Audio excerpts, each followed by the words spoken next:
Great. I've had a very busy day, had a couple preliminary conversations to do, a couple talks that Emily set up for me, one at 1 o'clock and another at 3 o'clock.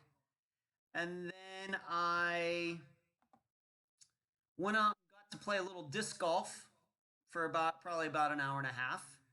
And then I came back and got all prettied up to do this show. So I hope everybody had a great day like I did. Of course, I was also kind of getting ready. Let me see my hair. Still trying to figure out my hair here. It's just not right.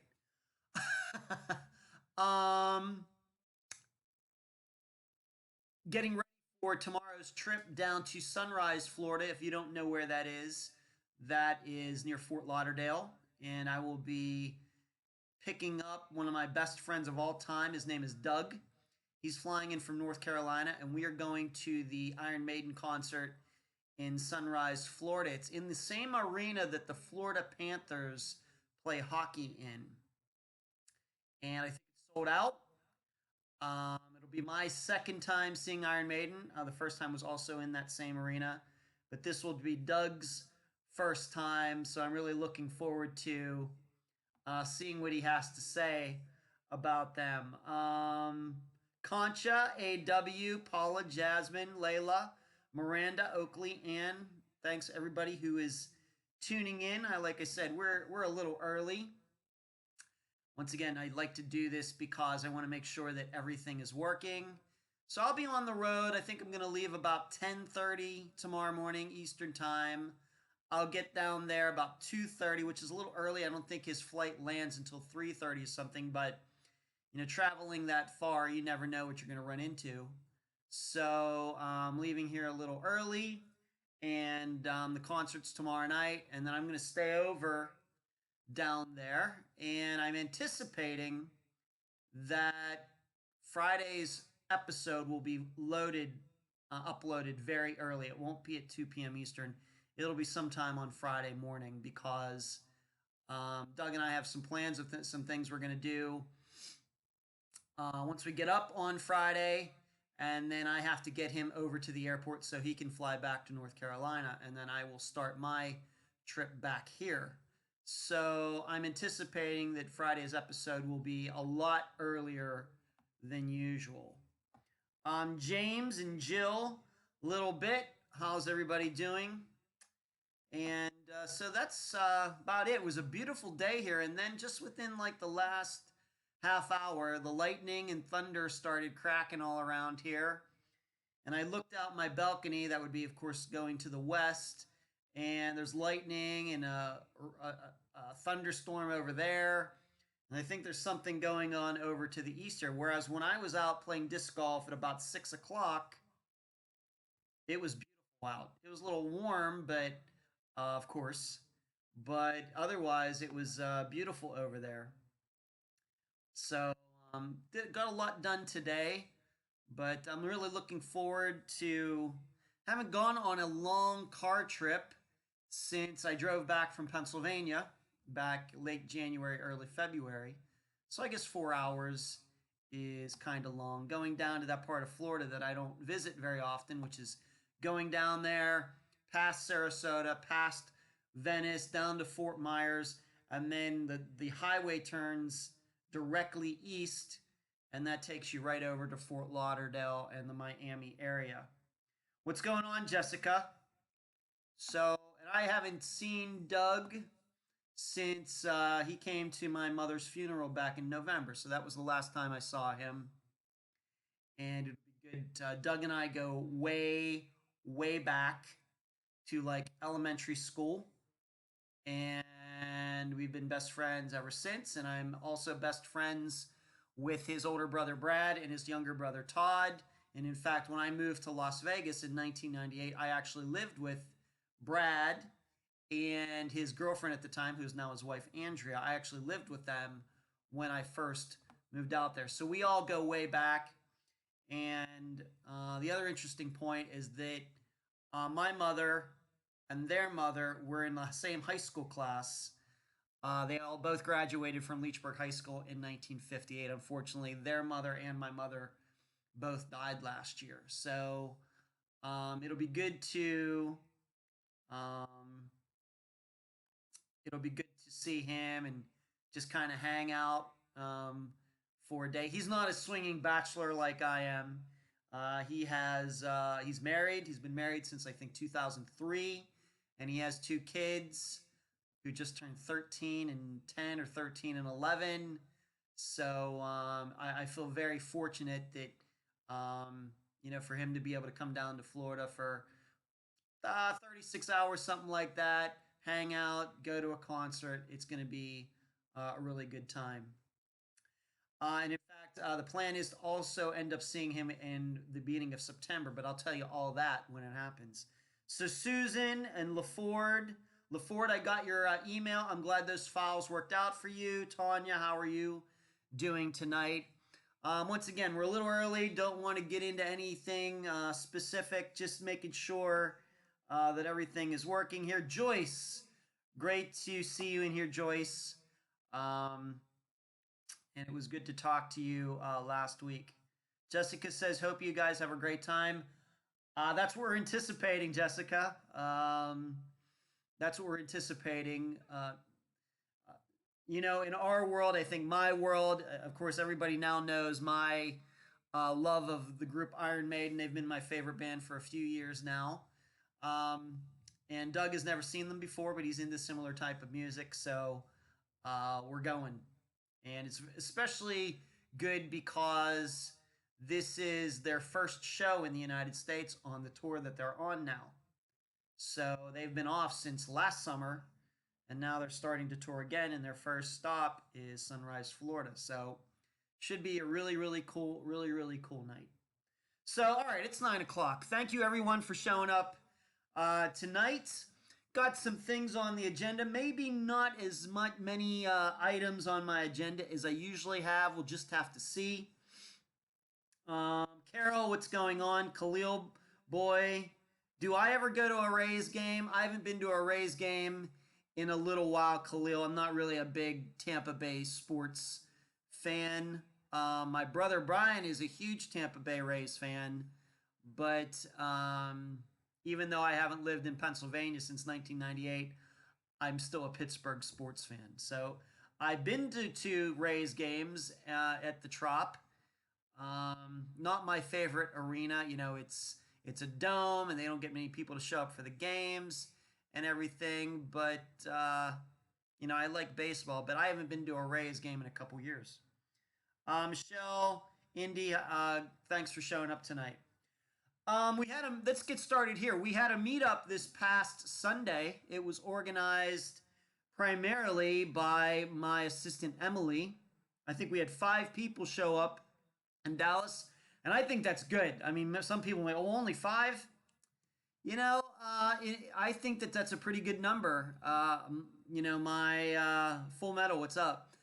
My perception is a lot of these meetups that other podcasts or shows have, they're usually very host oriented, meaning the meetup happens when the host is there. And of course, I'm going to take for granted that when a host says he or she is going to be there, I think it's more likely more people are going to show up. I think that's the way I think I understand things. So this meetup was put together by Emily, and I think Dee had something to do with it, even though um, Dee couldn't make it.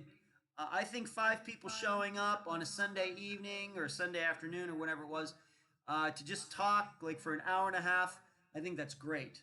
And I think they all had a great time. I actually called when they were together and just kind of said hi to them and for a few minutes. So just to thank them for showing up and showing support for the program. And I think that's really good. Sharon says the background color looks good tonight. Well, you know what, Sharon? You know what I did? As I moved a lamp from over in this corner closer to me. So I think that's helped at least a little bit, I think. Thank you for noticing, Sharon.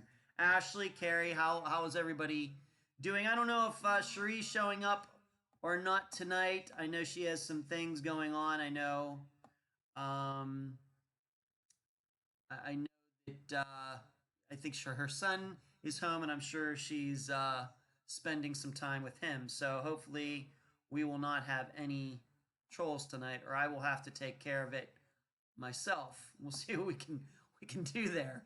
Um, so that meetup happened this past Sunday. The next one is actually a week from today. That'll be July 24th in Amarillo. I'm actually expecting probably a lot of people to be at that one. This will be the second one in that area of Texas. I even think that some media is planning to be there. At least that's what Charmin told me. She's going to try to make that happen. I think that Thomas Brown's mother, Penny, is going to be there, and I would not be surprised if some other family members of some other disappearances in that area are there as well. That would be great. So that's going to be next Sunday evening in Amarillo's at a place called Abuelos, I think. Or was that the one on Sunday? I just know it's in Amarillo next Wednesday evening. I don't know if we're going to be able to coordinate anything with like a live show for me being here and them being there and all of you out there. I don't know if that's going to be able to happen, but I'll talk to Charmin about that. Maybe they can get some sort of live feed going from there. I don't know. I won't be there, so um, that'll be up to them to figure that out. Of course, if they're going to do something that's live, I'll be watching like the rest of you. So that'll be next Sunday. And then speaking of Cherie, she has organized another meetup once again in Texas for Houston, Texas for August 24th. Um,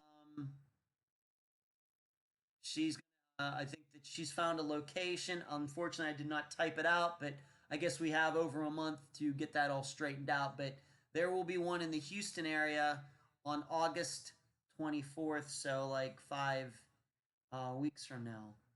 Little bit says, I wish I not could not had make that out. I'm not sure what you were trying to say there a little bit.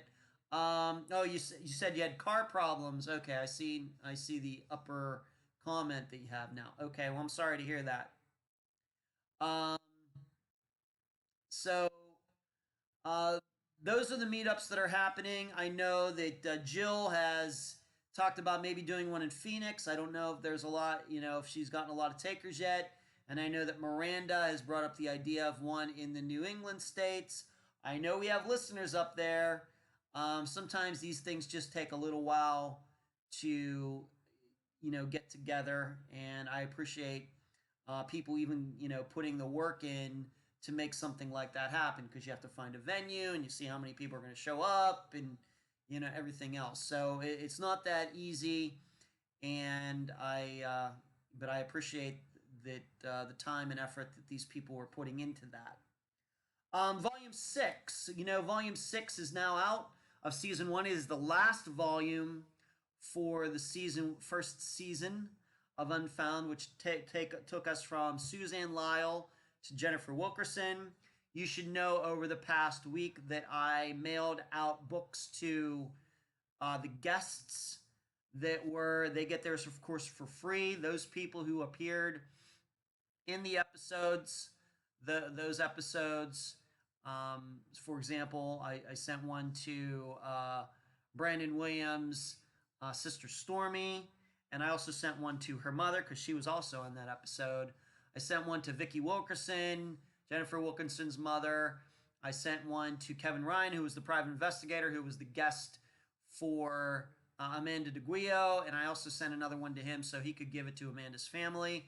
All of those people have had books mailed out to them and hard copies with my signature inside.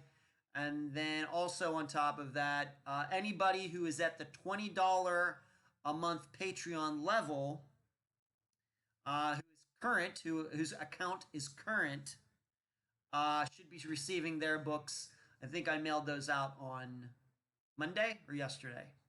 It was either Monday or yesterday that I mailed those out. So you should be getting them in the mail shortly if you were a guest or if you are a $20 a month Patreon member. And then I'm anticipating that volume 1 of season 2 can be completed by the end of August. I'm thinking, because transcriptions are done, so it's just me having to do my part. And I'm thinking that volume 1 of season 2 will be done, and I'll be happy to um, get that done and move into season 2. I'm looking forward to that. Hello, Laura. What's going on? Glad you could make it tonight. As I mentioned in the pre-show, anybody maybe who tuned in right at 9, you might have missed it, that tomorrow I may be out of communication tomorrow. I won't be probably on Facebook, and if anybody messages me or anything, probably will not be able to get back to you as quickly as I usually do, because I will be driving from here in Clearwater down to Sunrise, Florida, which is Fort Lauderdale, to pick a friend of mine up for a concert, Iron Maiden concert that we're going to tomorrow night. Then I'll be staying over down there.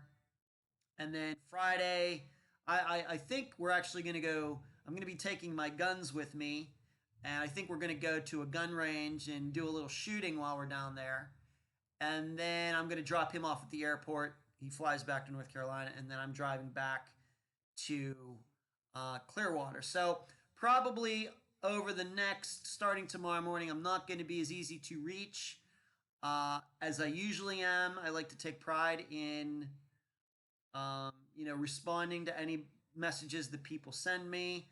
Probably not going to be able to do that. Maybe I'll get to it late tomorrow night, maybe Friday morning. The episode for Friday is going to be, one way or the other, is going to be out early.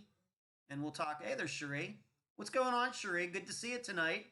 I was just mentioning I wasn't sure if you're going to make it tonight or not. I know that your son is there, and I know you want to spend time with him and everything. So good to see you tonight, Cherie. And Carrie, what's going on? But so Thursday, Friday, not going to be as reachable as usual, but the episode will be, it's already done. Episode is already recorded, done, finished product. So it will be coming out Friday. Let's talk about last week's poll for Donnie Martin. I realized that the poll for last week was a little difficult to write. First of all, there wasn't a lot of information, and I'll talk about that in a second. There's just not a lot of information, period, regarding the case. And as you heard, there were certain things that Leslie didn't want to talk about during the interview. But the poll, what's going on, Marcus? The people who took part in the poll in the Unfound podcast discussion group on Facebook, I asked them, what do they think happens in these cases where drugs are involved? And the most popular choice was that the person took their usual amount of meth or heroin or whatever they're addicted to, and that it was probably laced with something that was more powerful than they knew, something like fentanyl, which is a well-known drug these days. It's 1,000 times more powerful than heroin, and has caused a lot of overdoses and deaths across the United States because of it. That was the number one choice of what people think happens in many of these disappearances. And thus, after that, I think the belief is that then any other people that are around when this happens gets rid of the person's body. So if you've not taken part in that poll, you can go to the Unfound Podcast discussion group, and you can do that. I should note I didn't get a ton of questions before the show started tonight. I have a couple that I want to answer. But if any of you have a question regarding anything true crime in general, or even something off that track, as long as it's PG rated, I will be happy to answer it. Regarding last Friday's episode that I'm sure most of you have listened to by now, I realized that maybe Leslie didn't say as much as probably you wanted her to. She didn't probably say as much as I would have liked to have said. And I wrote about this extensively in my blog. And Is it frustrating to me? I'm going to be say yes, but you also know that I am always loyal to my guests. Okay, always. That is always the case. And I realize it that some people may say, well, if they're not going to say everything that they can say, then why do you even have them on the program? Uh, I don't want to get into a situation where people feel like, well, I'm some sort of dictator or something. It's like, you have to tell me everything or you're not on the program. Uh, I don't want to be known as that. Okay, that's not the type of person I am. What I try to do is I try to convince the people that the more information they give out to the public, the more likely it is that new avenues of inquiry are going to pop up. And I think that over the last almost 3 years, that Unfound has been a good example of that.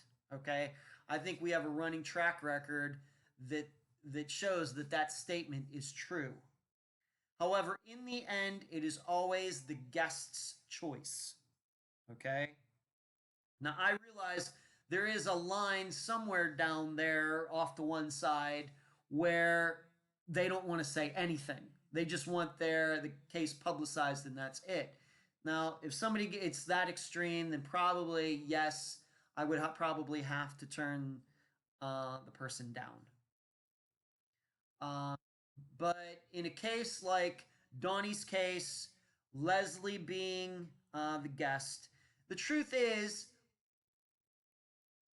had we talked about the other things that Leslie couldn't mention, names she didn't want to mention, etc., I think that probably the interview would have only been like 10 minutes longer or something like that. And I realized that that episode was a little shorter than what you're used to. Um, so I don't want you to get the idea that there was a ton of stuff that Leslie didn't want to talk about and she didn't want to say this. That's not the case. It's not. It's probably about 10 to 12 minutes worth of information. Okay, but once again, I knew that going in, but as you know, I always ask the people the questions anyway because I have a responsibility as a reporter to do that. I can't make the people answer the questions. So I just don't want to get into a situation where, like I said, where I am so demanding that I sound very arrogant and sound like a dictator and everything else, because that's not me. You know that's not me. I'm here to help.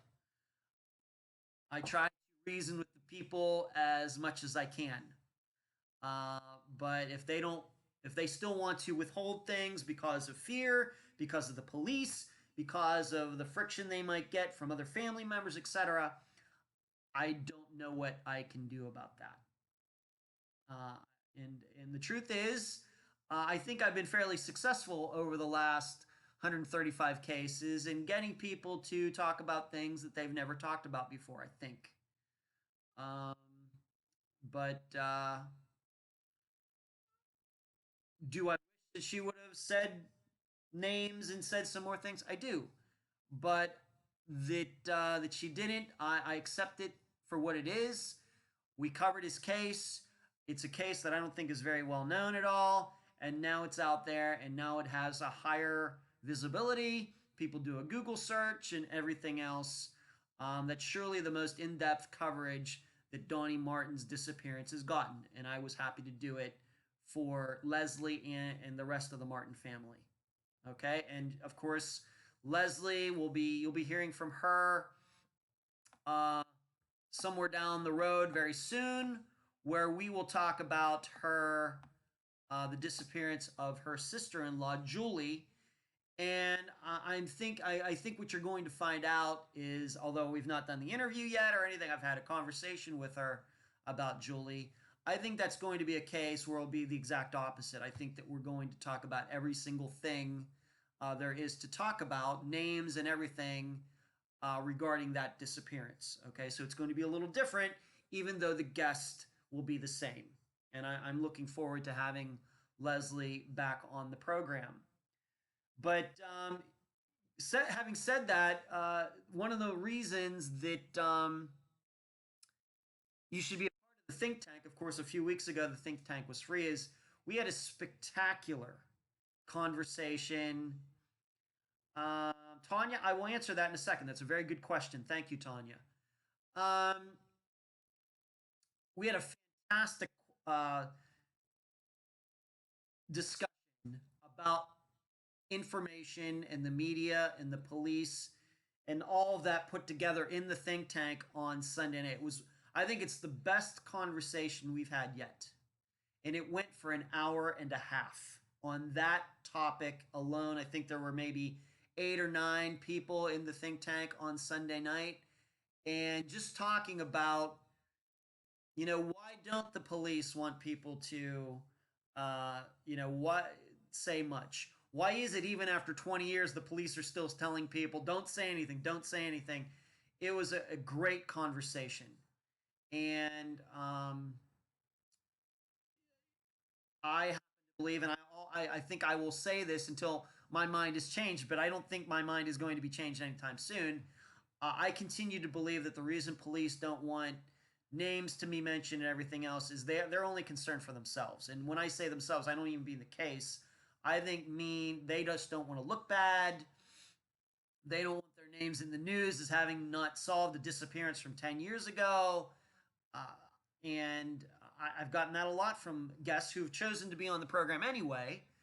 But I've had guests who told me, as soon as I told the police that I was going to be coming on the program, they told me not to do it, and they said I'm going to get sued, and they should watch out for their lives and everything else. You don't know how many times I've been told that. Many. And I appreciate all of the guests who have ignored that and come on the program anyway. We had a fantastic discussion on that. In fact, Tara Carey is saying, truth be told, each think tank is better than the one before. Wow, Carey. Okay, well, we have certainly then a very high standard to meet this coming Sunday night then, for sure. That's going to be tough, but we'll give it a shot. But if see, this is what goes on in the think tank. We get into these very specific topics about disappearances. Yes, we use the case as a springboard, but what we usually end up doing is talking about overarching principles about disappearances using the case for that week. And I think that this Sunday night was the best topic ever, and everybody had so much good stuff that came out of it. So I appreciate. I know that Carrie was there, Cherie was there, and some of others of you who were watching. I know Joyce was there. Um, you know my attitude. I think that every guest should say as much as they can, but I will accept it if they don't. Okay, I will accept it if they don't. Carrie says, I think the I guess you're saying the think tanks is because we build on the knowledge we gain from each other. I think that's true, Carrie, and that's exactly the reason the think tank was put together. And all the credit goes to Cherie. I came up with the name afterwards, but it was actually Cherie who came up with the idea of doing another video show with a smaller group of Patreon supporters. So you can thank her. So that was a fantastic discussion. So getting back to your question, Tanya, how do you decide who to interview? Well, first of all, it depends on who wants to talk. Um, in many of the cases, Tanya, it's very obvious, especially those cases where the family has done a lot of media. That's very easy to decide, especially if we want to use Tom Brown's case, which I think is now one of Unfound's most well-known cases. Of course, his mother has been out there since the beginning. So, in that case, it was very easy to reach her. She had talked about, of course, about Tom's disappearance over and over and over, and so she was the guest. So, a lot of times, it's really a decision just based on who is doing the most talking for the family. Other times, in cases where it seems like there are multiple people, Tanya, who have done interviews, I will, Emily will find these people and I will maybe talk to 2 of them or 3 of them. and then I will make a decision who I think would make the best guess. I really don't want to pick a case maybe off the top of my head right away of where that might have been the case, but maybe a good example is like Jamie Bowen, a case that we covered I think May of last year, where I think it's one of the only interview I ever did where there were two people on at one time. And this, of course, was Jamie's mother, and then it was her friend Janet, who has been helping the mother, try to figure out what happened to Jamie. So, so both of them had things to say, different points of view, and we just kind of worked that out, Tanya. But I would say, for the most part, who the guest is going to be is fairly obvious. I think that that's probably 90% of the time, but the other 10%, it just depends. And we sometimes get into a situation, maybe like Amanda DeGuio's case, where the family said, you know what, our private investigator, Kevin Ryan, he can speak for the family. Fine. Maybe with Tammy Leppert's case, um, we had Anthony the blogger on to talk about that. Likewise, we had him for another case as well. So it just depends. Sometimes the family says, you know what, we are comfortable with this person speaking for the family, in regards to the interview. And so a lot of times they make the decision for us, and sometimes um, we have to figure that out ourselves. Just depends on who knows the most, who is comfortable talking about it. Some people get very nervous if they're going to be interviewed. So there's a lot of things that come into play, Tanya. But I think 90% of the time, it's fairly obvious. We really don't pick. It's just there's one person who's always been the spokesperson, a sister, a mother, a father, a daughter, a son, and it's very easy to figure that out. But Tanya, that's a fantastic question. I don't even know if I've been asked that before, so that's a good one.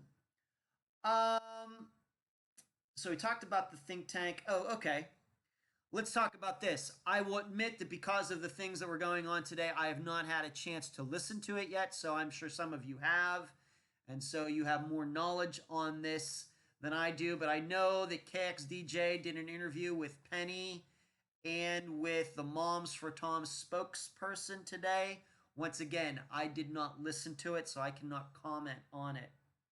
However, I do know that because a couple people sent me messages after the interview was over asking, in fact, some people in the past week have even sent me questions about this regarding Tom and the possibility that he committed suicide.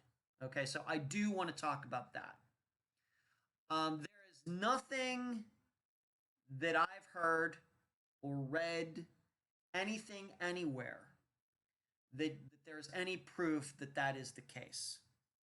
A little bit says I came up. I've heard did tell me that I did come up, and that's I thank whoever I thank a big thanks to whoever mentioned Unfound.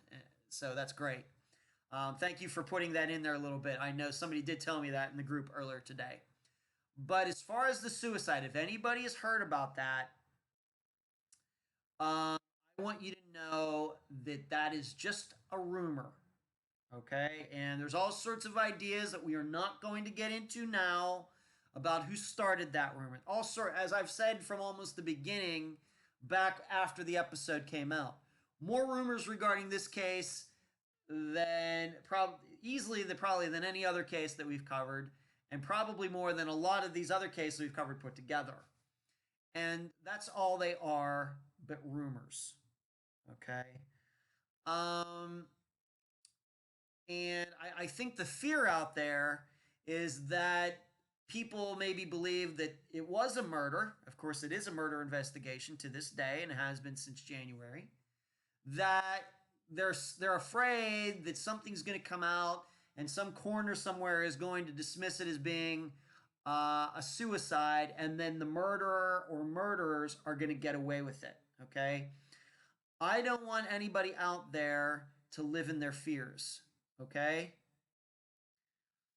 um, I don't want that. That doesn't help anybody. Okay, and you have to remember something. that we will continue. Of course, I have to do my episodes every week. All right. I don't live there. I've never been to Canadian Texas. Of course, I've played my part. Unfound as a whole has played its part. Even with Emily, Cherie, the rest of the people that you associate with this program, we've all played our part in trying to figure out what happened to Tom. But you have to understand something, and this is a promise. Should it come out sometime down the road, this year, next year, 10 years from now, that whatever they decide, whether he committed suicide, died of exposure, whatever, if it is not as something that myself and the rest of the people that Unfound believe, then we're not going to stop just because somebody said somewhere that this is the official cause of death. If we believe that it's something else, okay? I don't want you to get the idea that if some coroner came out tomorrow and said, oh, it was a suicide, that we would automatically accept that. We would look at the information as objectively as anybody else would look at him, somebody who's trying to really figure out the truth. And if we decide that there's something funny going on here, we will tell you. But on the other hand, if the information seems believable and we don't believe it's being tainted or anything else, then we'll tell you that too. That's what we will do. So, I don't want anybody to get any fear out there that they're gonna say it's a suicide and everybody's gonna give up and everybody's gonna go on their merry way when there are signs out there that it wasn't. Okay, some other people may do that, but we will not. Okay, that's the most important. That I can't control what other people are going to do. I can only control what we are at Unfound will continue to do. And if we believe that whatever the ultimate decision is, and we don't agree with it, and we are looking at it objectively, then we will continue to hunt for the truth. All right, period. So I realize that the suicide was a discussion. I know that Penny doesn't believe it. I don't think Phil Klein believes it.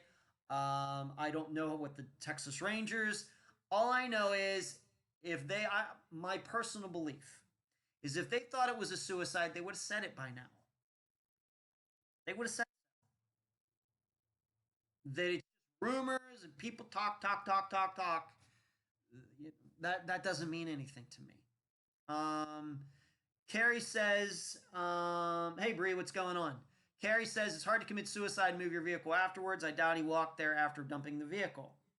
Oakley, thanks for clarifying. I read that it was a suicide. Oakley, that's nothing but a rumor. It's a complete, complete rumor started by whoever. Once again, lots of people talking. Lots of people have varying interests regarding this, not just in Canadian, but all of Hemphill County, people outside Hemphill County, and people. It's amazing how people can make things look legitimate when they're not.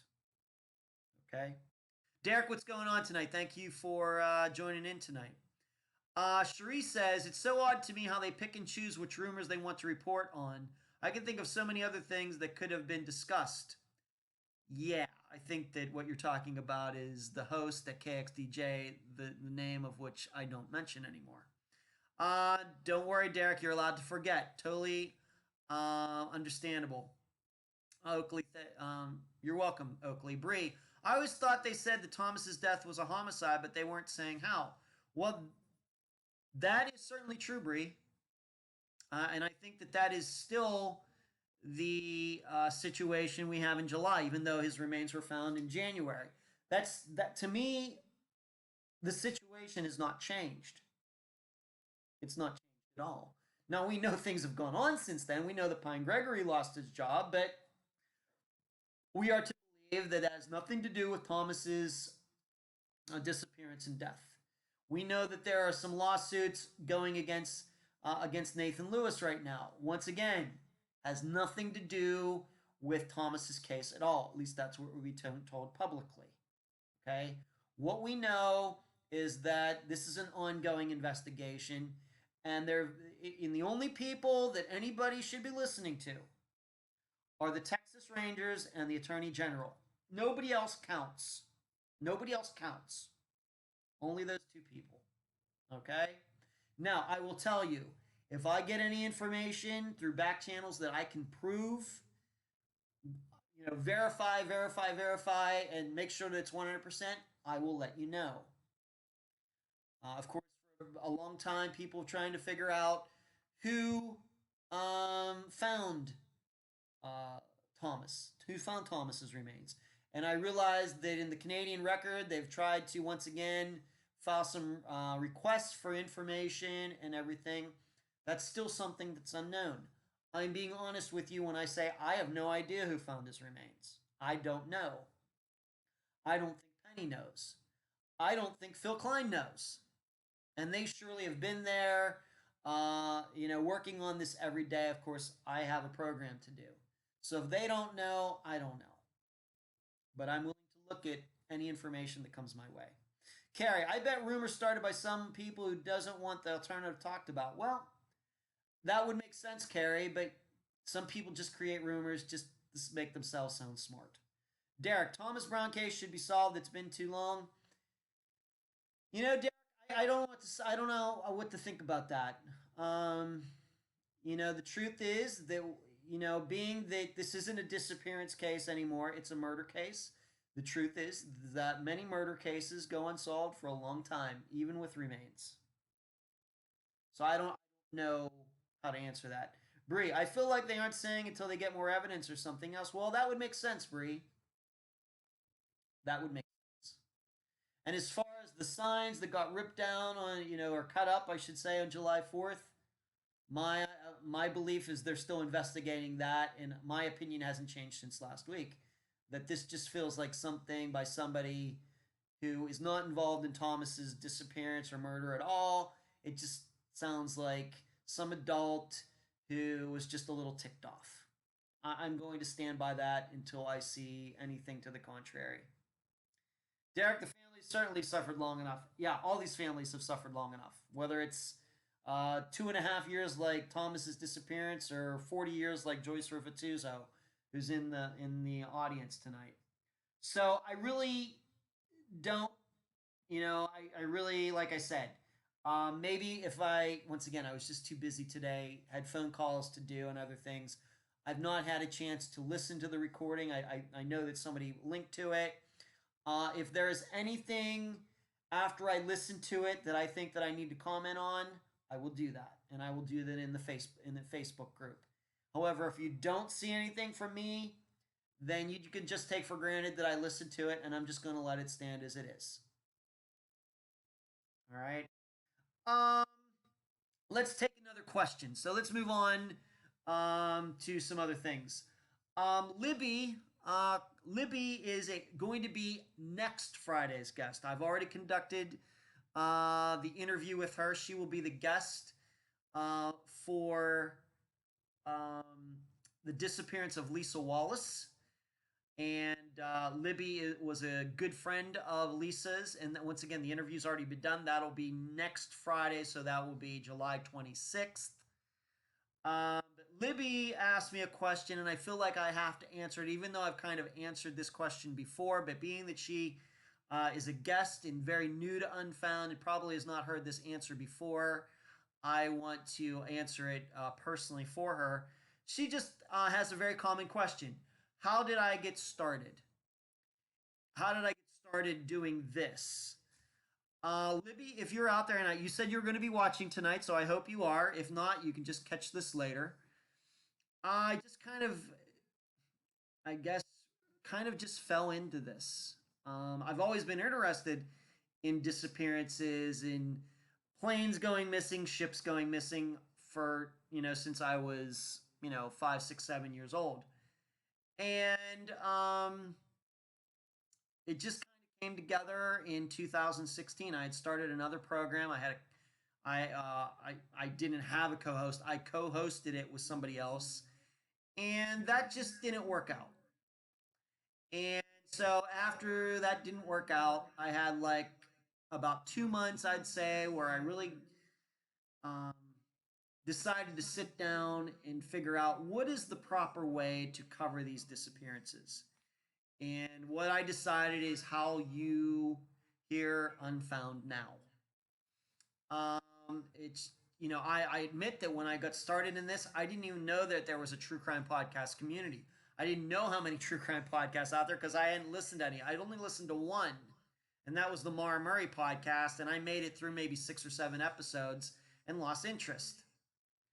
So I didn't even know there was Generation Y and True Crime Garage, and all these ones that are of course still around. Had no idea when I got started. And I think that's the reason that Unfound is so much different from all the others. It's long. Of course, some of these episodes can go 3 hours. I don't know of any other true crime podcast that's that long. We do long interviews. I know Marissa at The Vanish does interviews, but hers are much shorter. That's why I think it's so different, is because I really never knew what other people were doing, and I just came up with it on my own. I think it's also the reason I don't have one of those kinds of voices that other hosts have. I have a very dynamic voice, whereas my impression is that most other true crime hosts, they talk more in the monotone style of like NPR, and they do that because they listen to Serial before they started their own program. I have to admit, I've never listened to an episode of Serial. So that's just kind of how it happened. And here we are coming up on the 3 year anniversary. And I think that over that time, I think that I've become a missing persons expert. I think I can talk on the topic very intelligently. I think that's what the guests encounter when they talk to me for the first time. I think that the people that have come on board with Cherie and Emily and Eric and other people who help behind the scenes also certainly bolster Unfound and make it everything that it can be, because I think that when guests get to talk to those people, they're also very impressed with these people and how they go about their business. So, Libby, that's just kind of how it happened. It just kind of things just kind of came together. I often say, don't ask me to manage a 7-Eleven because I'm not good at something like that. I had to do that one time in my life. But for me personally, you give me a one on one situation with people that I get to talk to and get to ask their questions and ask them questions, I'm good at that. All right. I'm not good at managing people and managing personalities and things, but you give me a bunch of information and I can organize it fairly quickly. And that's all I'm trying to do for these people, for these guests. And I think that, frankly, my opinion is a lot of them need that. And I think that that's why, even after they're on the program, I continue to communicate with them, and they know that, having been on Unfound and getting to know me and the rest of the people that help with the program, they know that they're in good hands. And that's very important to me as well. Um, Regarding Thomas Brown's case, Kerry says maybe waiting until an arrest is made will release most everything at a press conference announcing arrest. A lot of agencies do that in high profile cases. Kerry, that's certainly possible. Kerry also says, I can't do monotone, horrible high school science teacher flashbacks. I remember that too, Carrie. I think we might be showing I don't know how old you are, Carrie, but I know that I'm 48, and then I start thinking to early 80s or something like that. So there you go. But Libby, I hope that answers your question. And as I've told everybody here, Unfound is going to be around for a very, very long time. It's not going anywhere. Okay. Um, they, we're in a very good position here, and um, I really love what I do. I absolutely. That's why I do it 7 days a week. So I love it. Uh, Cherie says, haha, he has a hard time with all my personalities. Well, Cherie, I wasn't going to bring it up, but okay, Carrie, you're going to say you're 44. Okay, great. Paula says, people just want to be heard, and you have a personality that makes them feel safe and heard. Thank you, Paula. I appreciate that. I appreciate that. So, Libby, That's how I got into it, and I think that this is something that I was born to do. It just took me about 45, 46 years to figure it out because I've had a lot of failures in my life. A lot. I failed at so many things. I can't even begin to tell you. Um, but doing this, it just it just feels right. So, and I think that hopefully everybody hears that every time they maybe when they watch this or listen to the episodes. I know what I forgot to talk about. This past Monday, I was interviewed for the documentary that is getting made, and once again, I still don't know how much I'm allowed to talk about it. But the filmmaker was here. We filmed downstairs on the second floor of my building in kind of a clubhouse room. It was very intricate with, how he set everything up. And I say I probably was interviewed for an hour and a half, and I'm guessing that they're only going to use a small bit of it for this documentary. But thank you a little bit. I appreciate that. That's very kind of you to say. Thanks. I need all the love I can get a little bit. Thank you. Um, what really made me happy though was not so much that this filmmaker who's a fantastic guy. I'll just give you his first name. His first name is David. Great guy. Really enjoyed meeting him. Just as nice in person as as he was on the phone. But what made me so happy was that when he came down here, he interviewed many of the guests who live in the Tampa area. I'd given him the contact information, so he came down here on like Friday or something. But he interviewed Lisa Kassoon, sister of Chip Campbell. He interviewed Linda Hirschberger, of course, mother of um, Bonnie Dagus, and of course, grandmother of Jeremy Dagus. He interviewed Deanna Riley, daughter of Lucinda Hughes. After he talked to me, he went and met with Diane Rice, the sister of Patty Action, a disappearance from 40 years ago, right here in Clearwater. He made the time to meet these people and talk to them and get them on camera. And I don't know, how much of that is going to be in the documentary or anything, but he said he wanted to do it and he followed through with it. He told me that when he came down here, he wanted to talk to them and he did it. And from what I heard, everybody was very pleased with the experience. So that really, even more than him talking to me, that he got to go and meet some of these people in person, talk to them, get to know them, hear their stories, feel their emotions and everything else. Um, I was certainly could not be more excited that I could make that happen. Way more excited than me personally being interviewed myself. And I know I'm forgetting someone else that he talked to as well. I just can't think of the person right at this second. Carrie says he sounds like he is sincere. That's a big deal. Kudos to him. Yes, he is sincere. He's a good guy. Does everything himself. It was just a one man crew. He had his cameras, he had his tripod, and some other things, the microphones and all that.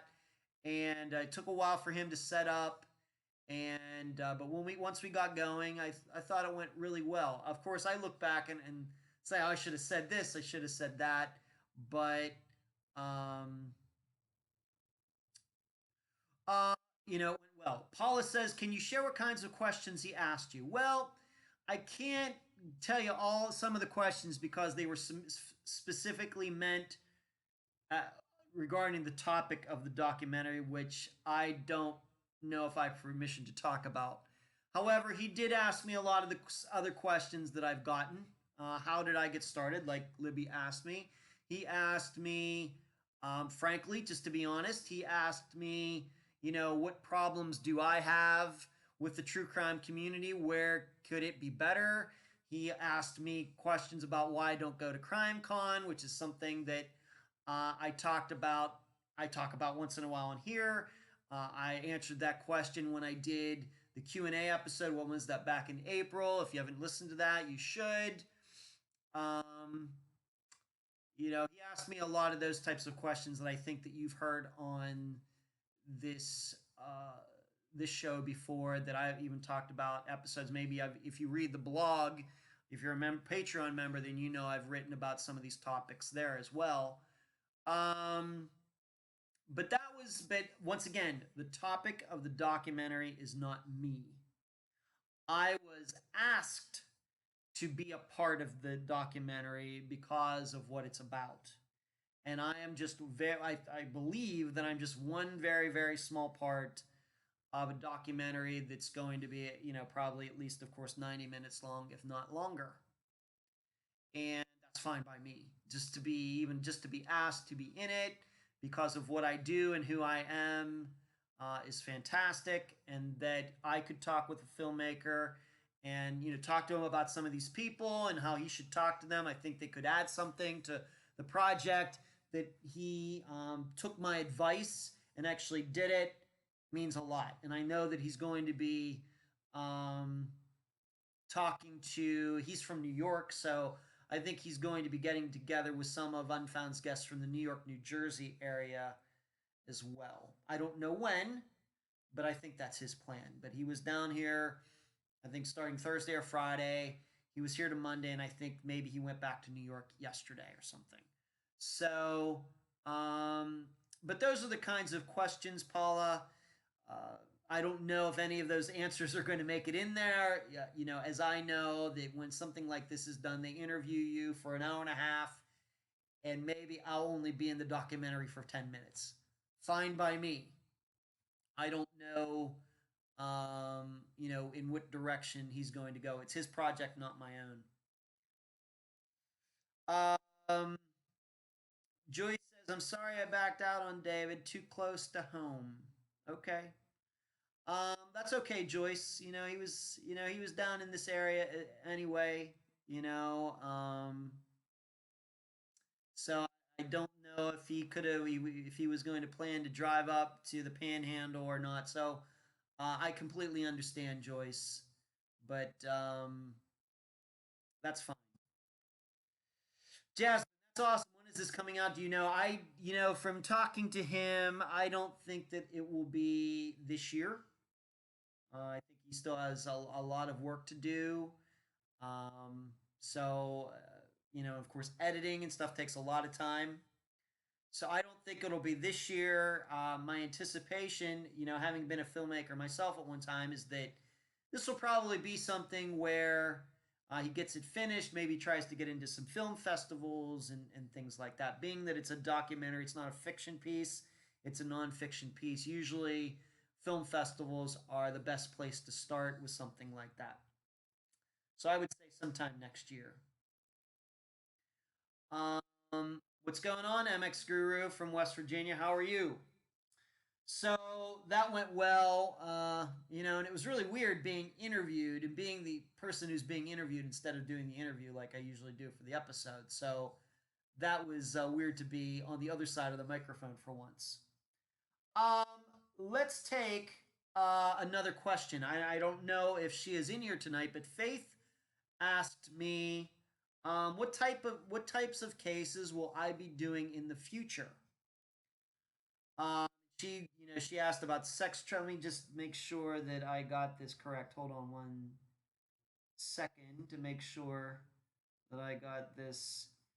She asked me what kind of questions will I be doing, or what kind of cases will I be doing in the future? And let me just read out. I'm over on here on my Mac computer just for a second, if you could. Tanya, I got your message about Colt and Molly's case. I just typed back to you. I know you're in here tonight. But okay, here's Faith's question. What types of cases would you like to do in the future? Question mark. I know you investigate missing persons, but what types? Sex trafficking, spouse, family involved, stranger abduction. Well, Faith, we just take the cases as they come. I don't think that we specialize in any sort of type of disappearance. I think that our attitude here is that we will cover the facts as best we can, and then the listeners determine what they think happened. So it may be a case where maybe sex trafficking was it, or it might be a suicide. It depends on the listeners to determine what they think. So we're not geared toward any type of disappearance. We look at all types of different disappearances.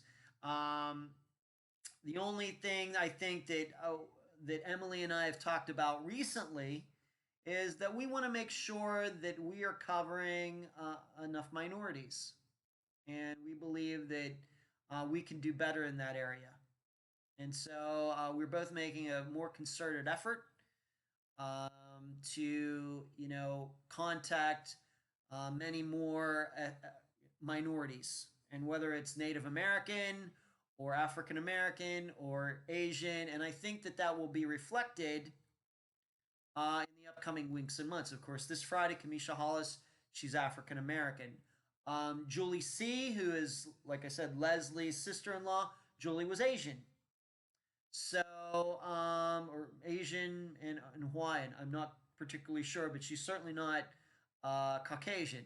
So, we'll be covering her. I know that I have an upcoming conversation this weekend with another disappearance of a Native American male. So, and then I know today I talked to the about a disappearance of a young woman who was African American. So we are really trying to work on covering more ethnicity minorities, different ethnicities, and that's the only thing that Emily and I really talked about. Whatever the disappearances are and the facts and everything, it just happens to be what they are. Um, so that's really the faith. If you're watching or you're going to watch this later, that's really the only concerted effort that really we've put into it. There hasn't been breaking down by actually type of disappearance. I can't see us ever doing that.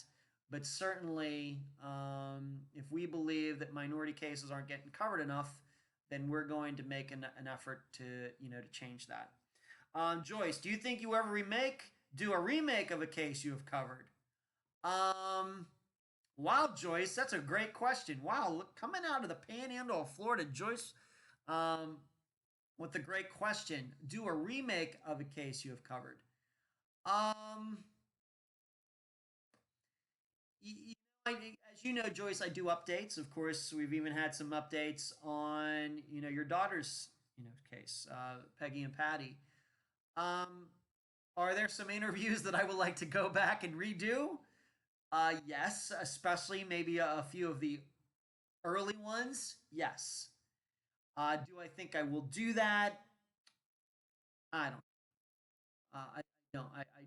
It's hard to say. If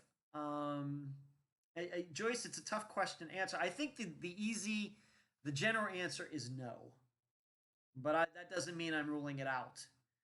Um, but there are, and I would never say what those cases are. But there are a couple interviews that I know that I did maybe within those first 6 months that I think probably if I had to do them over, I could do them better. That and it's nothing against the guest. I'm just looking at myself. That now that I have 150 cases or 150 episodes with interviews and 130 some of those actual disappearance cases, I'd like to think that my interview skills have gotten better, and so maybe those could be used to maybe reduce some of those original interviews. But I don't have any plans to do that. Just too many new cases to cover. But that's a great question, Joyce. Of course, if there's ever any news in any case that gets solved, like totally solved, like for example, Zoe Campus's case, I think that we did a tribute to her, but of course Thomas's remains have found. But if he's been murdered, the murderer hasn't been caught yet. With the Bible Freeman case, there's a guy in jail, but their remains haven't been found yet. So if ever those cases totally get sewn up, then we will do a tribute episode, and that goes for any case that Unfound is covered. So let's go to I've been at this for an hour. Man, time's flying. I just wanted to let me get here. Hold on a second.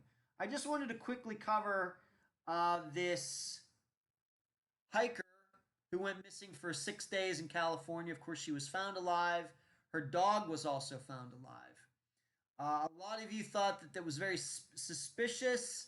The circumstances of her disappearance, well, I guess it was kind of suspicious because she is claiming that the reason she got lost in the first place is because a guy in the forest chased after her with a knife.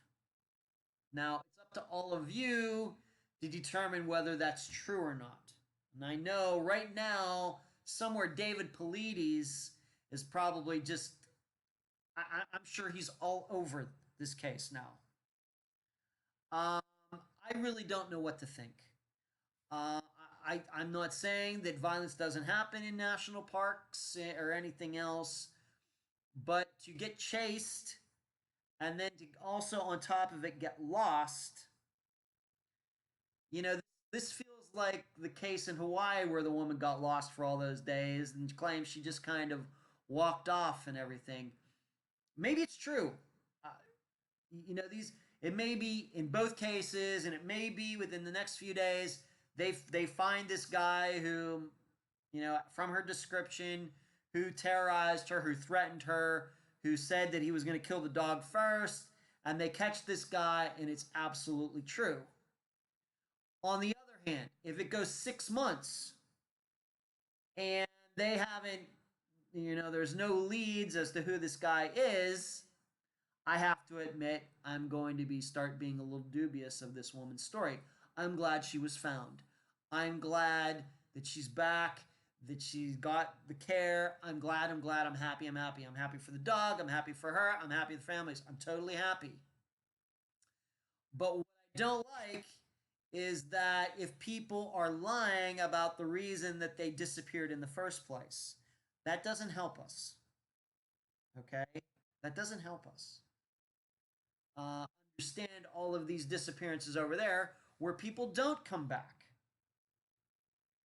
It very well may be in this woman's case that she had some sort of mental breakdown, or maybe she suffers from PTSD, or maybe she was on drugs, or this. It would help if that was the case. I wish she'd just say so. I hope she's not making this story up. Okay? Because making stories up doesn't help anybody. It maybe helps her because she doesn't maybe want to admit to something, but you know, it's kind of my spidey sense, and I know that in the new movie it's called Peter Tingle, which is weird, but spidey sense tells me that just something about this that doesn't totally seem right. Once again, though, I'm happy she's alive and was found, and I hope she lives to be 150 years old. But I'm sure right about now, David Polides is going to write a whole book about this case alone. I love to make fun of him. So there's that. But it is interesting to me that some of you thought that there was something weird about her disappearance, and you may be right. It may very well be that maybe what you sensed was that maybe she disappeared because somebody was going after her or something. It very well may be. Carrie says, I guess we'll see if her story changes over the coming months. Well, Carrie, that's certainly possible, but that is not what I would expect. I think that it probably more likely is that she'll just stick to her story. If she, once again, if she is lying, she'll stick to her story. The guy will never be found, and people will just go on with their lives. Um, I just kind of doubt it that she just willingly comes out and says, you know what? I was not chased by a guy with a knife at all. Here's the deal. I had some mushrooms and I wanted to go experience nature psychedelically and I got lost. Okay. So, I don't know. Once again, I'm glad no matter what happened, I'm glad she came back to civilization alive and her dog too. Let's talk about this Friday's case. Once again, I think that Unfound is going into unique territory. We're covering another very recent disappearance. I think Jonathan Estes from a couple weeks ago is our most recent one. He disappeared at the beginning of June of 2018. This disappearance happened on April 2nd, 2018 in Omaha, Nebraska. Of course, Omaha is also the site of the disappearance of Jason Jolkowski.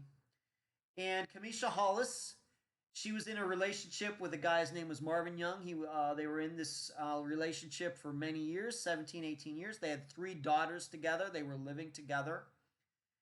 And the story goes, as is often in cases like this, that she was supposed to go to work that day, didn't show up. Luckily, her mother kind of sensed that something was wrong because Camisha didn't call her. She called the police. The mother and the police went over to the house, and the only people there were Marvin and Camisha's daughters, who very young, like 11, 7, and 5, or 11, 7, and 3, 10, 7, and 3, very young. And so didn't look like there were any signs of violence or anything like that. But later that day, on April 2nd, the same day, Marvin was located. He was walking the streets of Omaha, Nebraska. They knew to be looking for him, and luckily a police officer, really keeping a good eye out for him, found Marvin. Marvin resisted arrest, um, and so he was thrown into the squad car, and he's been in jail ever since April 2nd, 2018. And then a few days later, Camisha's car was found, and at a motel, they got the video, and it shows Marvin parking the car by himself. He had Camisha's purse, and he threw it in the trunk of the car. So I know what you're thinking. Well, he must have done it. Well, you aren't the only ones who believe that Marvin did something to Camisha, because just a month ago, he was charged with Camisha's murder. Yes, we are covering a case, even though I know we did Angie Yarnell's case earlier this year, where her husband Michael went to jail, and it seems he got off very easy, and of course her remains have still not been found. Well, we are now covering a case where they are in the process of getting ready to go to trial against Marvin for the death of Camisha, even though she has not been found yet. So, a different, I guess you could say, a new type of case, being that Faith earlier was asking me different types of disappearance cases. Well, this, I guess, is a new type of case where we are actually going to get into cover in depth a disappearance that is going to go to trial, but Camisha's remains have not been found yet. Full Metal says, that's great, covering minorities. Thank you, Full Metal. Carrie says, my dog would have tried to eat anyone that came after me, especially if it was a stranger. Well, you got a great dog there, Carrie. Full Metal says, I don't believe her story or her husband's. Something else happened. Okay, regarding the hiker in California. Okay, Full Metal. I think a lot of people feel the same way, but we'll keep an eye on it. But Marvin Young, you're going to hear Camisha Hollis's. They were not married, but her boyfriend of 17, 18 years, he's a weird guy. Never would leave his house, had no interaction with Camisha's family, didn't have a job the whole time that they were together, would not take care of the children, but Camisha continued to be with him all of those years and had 3 kids with him. And as you will hear in the interview will be with Camisha's sister Caprice, who does a fantastic job. Very impressed with her. Being that this case is somewhat new, and how knowledgeable she is in it and how she can talk about it. She will be the guest that you will hear this Friday, and she is in the discussion group if you are interested in that. It is a nobody, Sheree. Yes, it is a nobody case. It is. And you should know already, yes, I've put Caprice in touch with Tad Tobias, and they've already had an email exchange. So she knows who he is, and he knows who she is. And so I was happy to introduce each one to the other. The title of this episode is I'll Be Watching You, because Marvin, of course, as you expect, very possessive, to the point that he wanted to always know where Camisha was, even when she went to work. In fact, when she was at work, he requested that she always have her phone on FaceTime so he could see her while she was working. Yes, really. And Caprice and I talk about that. So the title of the episode is I'll Be Watching You. Once again, this is the disappearance of Camisha Hollis from Omaha, Nebraska on April 2nd, 2018. You will find her case on NamUs, and she is also on in the Charlie Project Megan Good site. So that will be this Friday's case, and as I said, I already did the interview for next Friday's case, which will be Lisa Wallace. She disappeared from Eufaula, Alabama, and her friend Libby, who I'm thinking is watching tonight. At least she said she was going to be watching. Is the interview for that disappearance. I was happy to be able to get that one done a little early. So there you go. We've been doing for an hour and 10 minutes. So let's see what we've covered tonight. We talked about the meetups that are coming up. We talked about Volume 6 that got mailed out to both guests and $20 a month Patreon level members. Tomorrow and Friday, I'm going to a little bit more out of touch because I'm going to the concert down in Sunrise, Florida. I'm going to be meeting my longtime best friend Doug down there. Talked about the poll for Donnie Martin. We talked about KXDJ covering Thomas Brown's case again, talking to Penny, talking to the Moms for Tom spokesperson.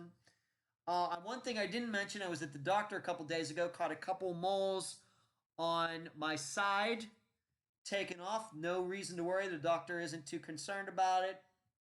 I've had these moles on the side of my left side over here for many years, but he thought, you know what, Ed, it's probably time to get those taken off, just in case. So I was under the laser on Monday. Was it Monday? No. Yesterday or no? Was it? These days go by. So, no, it was Tuesday. It was yesterday that I got that done. Got it done in about 10 minutes, but it makes me so queasy. We talked about the great think tank discussion we had regarding the media, police, and families, and how much information should be given to the public. We talked about the hiker going missing in California, then being found. It took some questions. And then finally, we talked about Friday's case, Camisha Hollis. I hope you will tune in for that. Once again, Friday's episode will be out early. And when I say early, probably 9 or 10 in the morning Eastern time on Friday due to things I have going on. So I hope you will be looking for it then. Maybe for some of you, for a lot of people, it's going to be a pleasant surprise, I guess. So that's all I got. Thank you so much for tuning in tonight. If you tuned in late, this video will be available as soon as the show is over. Yes, Cherie is reminding everyone, if you'd like to be a Patreon member, please sign up at whatever level you think would be appropriate. Thank you for reminding me on that, Cherie. And I will be leaving you all with very good thoughts for tonight. I hope all of you have a great rest of the week. I'm really looking forward to the next couple days. Just having some guy time with one of my best friends of all time, Doug, who is a really, really good guy as well. So good night, everyone. Thank you all for tuning in, and have a very safe rest of the week. Good night.